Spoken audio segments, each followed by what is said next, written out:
as much as I wasn't keen on speaking to people like outside of my sort of relationship with my mum, me and my mum had quite an open relationship. She had different issues, gynecologic. I'm trying to think of the right words. Gynecologically, gynecologic. Exactly.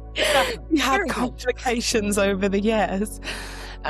So I think that this is really something that she looked for in me, really. So when I first started noticing bowel-related issues that came along with what I later on found out was endometriosis, that was when I first spoke to my mum about it. And I remember like just saying to my mum, like, the pain's crazy. Is this normal? And mum was like, that sounds a bit odd. Yeah. Not really. Let's go and explore this.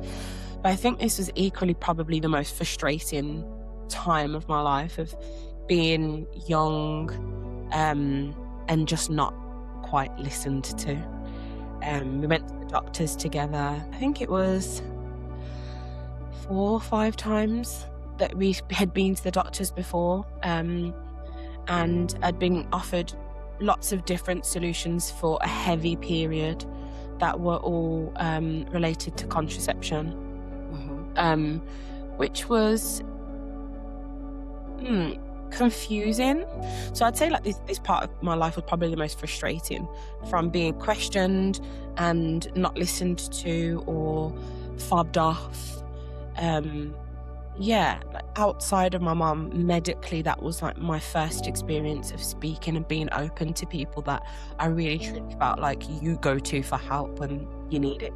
And you bring up a really good point, Remi, because even sometimes when you have your advocate, in this case it was your mom, but even then, I think very often care providers, number one, they may not be aware of the rather nebulous and broad symptoms that can indicate something like endometriosis. So we just really don't think of this in a younger girl.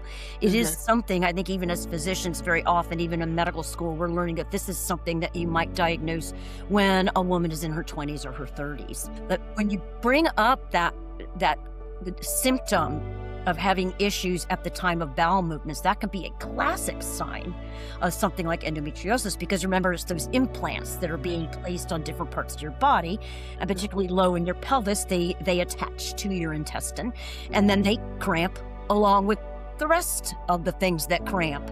Do we ever ask as well about family history? I don't believe endometriosis is a purely genetic disease, but I know there's some association with moms, first-degree relatives, a sister, perhaps, something like that. So should we be, as providers, should we be more aware of that, to ask if, your mom was taking you in, did they bother to ask her about her menstrual history to see how that connected perhaps for you? And your comment about birth control pills, I think, is interesting, because that also happened to my daughter, and we chose to put her on contraception, which really, really helped. Yeah. But the first few 2 or 3 moms that found out about this,